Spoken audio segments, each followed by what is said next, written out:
안녕하세요, 여러분. 오늘 10분 역사의 주제는 1970년대 한국의 경제 성장입니다. 저번 영상으로 1960년대 박정희 정부의 제1, 2차 경제개발 5개년 계획의 실시 등으로 수출 주도형 경공업이 육성되었던 것과 노동 집약적 산업 중심으로 대한민국의 경제가 성장한 것, 그리고 그에 따라온 그늘도 우리가 같이 보았습니다. 오늘은 그 이후인 1970년대 대한민국의 경제는 어떠한 방향으로 성장했을지와 그에 따른 성과들, 그리고 그 속에서의 그늘을 우리가 같이 볼 수 있도록 하겠습니다.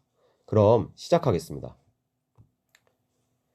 1972년부터 제3차 경제개발 5개년 계획이 실시됩니다. 이 제3차 경제개발 5개년 계획은 이전의 계획들과는 조금 다른 모습을 보입니다. 바로 수출 주도형인 것은 변함이 없으나 노동 집약적인 경공업 육성에서 벗어나서 철강, 비철금속, 배를 만드는 조선, 자동차 등 고부가가치의 중화학공업화 계획을 목표했던 것입니다. 그리고 이러한 중화학공업화를 효율적으로 추진하기 위해 수출이 편한 지역에 집중적으로 중화공업 단지를 조성하게 됩니다. 그래서 선택된 지역이 여기 빨간색으로 표시된 남해에 맞닿아 있어 배가 오고 가기 편한 남동 연해 지역, 지금의 부산, 울산, 광양 등이 되겠고, 이 지역에 대규모 공업단지가 조성되어서 오늘에 이르고 있습니다.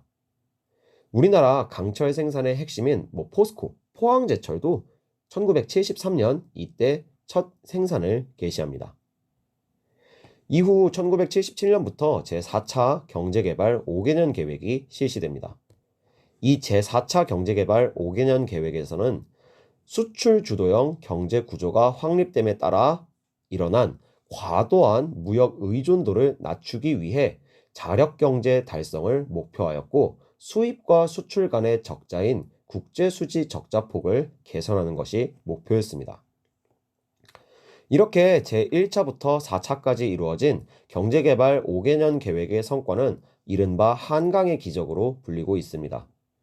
6.25 전쟁 이후의 그 폐허 속에서 대한민국은 국민들의 노력으로 다시 일어났고, 높은 경제 성장률을 달성하며 경쟁자들을 제치고 단시간 내에 양적으로 엄청난 경제 성장을 이루어냈습니다. 그리고 이러한 경제 성장 속에서 대한민국은 산업 구조도 크게 바뀌게 됩니다. 60년대에는 기술과 자본의 부족을 사람으로 메꾸는 노동 집약적 경공업이 육성됨에 따라 경공업이 산업의 중심이었던 반면, 70년대 이후 고급 기술과 대규모 자본이 필요한 중화학공업이 육성되며 중화학공업 중심의 산업 구조로 바뀌어 수출 비중에서 경공업을 앞지르기 시작했고, 이른바 선진국형 산업 구조를 갖추게 됩니다. 그러나 이러한 눈부신 경제 성장에는 어두운 이면도 존재했습니다. 첫째로 높은 무역 의존도입니다. 특히 중화학공업에 있어서 필수적인 석유 등의 원재료가 부족한 우리나라의 특성상 생산을 하기 위해서는 원재료의 수입이 필수적이다 보니 해외 원재료의 수입 가능 여부, 그리고 원재료의 가격 변동이 국내 경제를 크게 좌지우지하게 되었고, 이렇게 생산한 완성품의 국제 시세가 비싼지 싼지에 따라서도 국내 경제가 크게 요동치게 됩니다. 이는 우리나라의 무역 의존도를 심화시켜 모든 것이 무역에 걸려있는 그러한 경제 구조를 만들어냅니다. 또한 중화공업의 특성상 대규모 자본과 기술이 필요한 산업이기 때문에 정부는 그러한 돈과 기술을 갖춘 대기업을 중점적으로 지원해 주어서 빠르게 중화공업화를 이루어내게 됩니다. 이 과정에서 정부의 지원을 받으며 등장한 재벌들에 의해서 정경유착이 심화되고, 재벌 간의 경쟁 속에서 자동차 산업이 돈이 된다, 이런 게 있으면 너도 나도 다 같이 자동차 산업에 뛰어드는 것 같은 중복 과잉 투자가 심화됩니다. 이러한 상황 속에서 1979년 하반기 이른바 오일 쇼크, 석유 파동이 일어나게 됩니다. 정확하게 말하자면 제2차 오일 쇼크로서 이란의 이슬람 혁명 및 이란, 이라크 전쟁 등으로 석유의 주요 산지인 중동의 정세가 불안해짐에 따라서 석유 생산이 줄어들게 되고, 이에 따라 국제 유가가 큰 폭으로 상승한 사건입니다. 중화학공업의 핵심 동력인 석유의 가격이 올라가고 수입이 줄어들면서 국내 중화학공업 공장 가동률이 떨어지게 되었고, 이에 따라 대한민국의 경제도 큰 타격을 받게 됩니다. 당시의 그래프를 보면 1979년 제2차 오일 쇼크로 70년대 후반 무려 4배 가까이 석유 가격이 오른 것을 확인할 수 있고, 이에 따라 6에서 7% 정도를 기록하던 한국의 경제 성장률이 마이너스로 떨어지는 것을 우리가 볼 수 있습니다. 이러한 경제적인 위기는 1970년대 말 박정희 정부의 정치적인 위기로까지 이어지게 됩니다. 6, 70년대의 산업화 과정을 거치면서 도시와 농촌 간에는 큰 격차가 생기게 됩니다.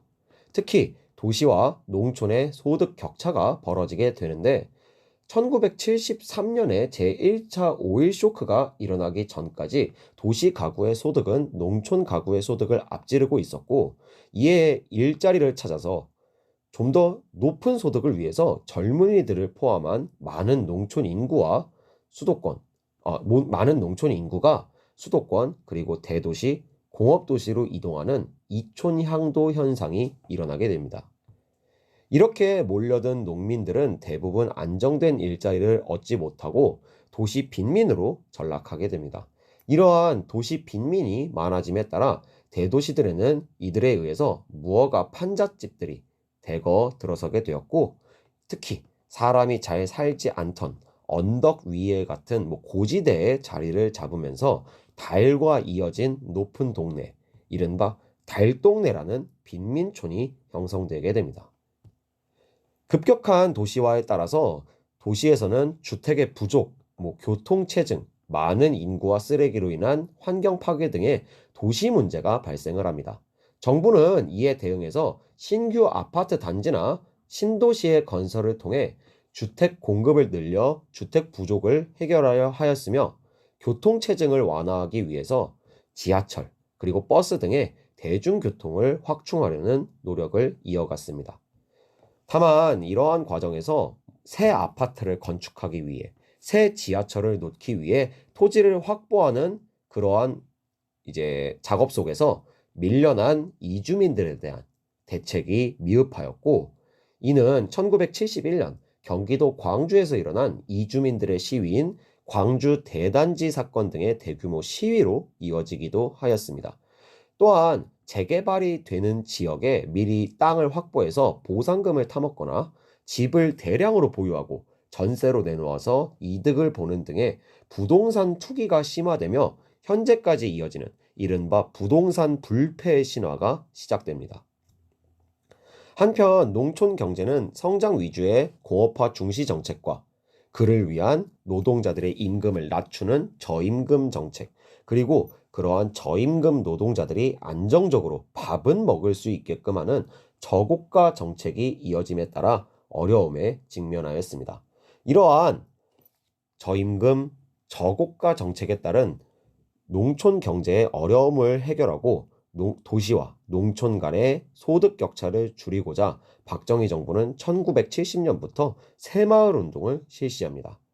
이른바 농어촌 근대화를 위해 농촌 지역의 주민들을 동원하여 마을길을 넓히고 새 콘크리트 다리를 놓고 도로를 포장하는 등 생활 환경 개선 사업과 함께 소득 증대 사업 등을 펼쳤고, 초가 지붕을 슬레이트 지붕으로 개량하는 등 다양한 사업을 추진해서 농촌의 모습을 바꾸어 놓게 됩니다. 여러분들이 시골 가면 보는 다리, 도로 이런 것들이 이때 만들어진 경우가 꽤 많습니다. 다만 이러한 새마을 운동은 정부가 만들어 놓은 공업 중심의 경제 구조에서 손해를 보는 그러한 농민들에게 너희들의 경제적인 어려움은 정부 탓이 아니라 너희들의 게으름 탓이고, 그것은 근면하게 열심히 살면 해결할 수 있다라고 이야기하는 좀 책임 전가의 모습이 있다는 비판을 받기도 하며, 또한 농촌의 소득 증가 등의 실질적인 삶의 개선이 아니라 깔끔한 집, 깔끔한 마을, 현대적인 도로 같은 외형적인 개선에 치중해서 박정희의 유신 독재를 정당화하는 전시 사업의 측면이 있다는 비판 또한 받기도 합니다. 이 파트의 중요 포인트는 다음과 같습니다. 여러분들 확인하시면서 오늘은 여기서 끝! 안녕!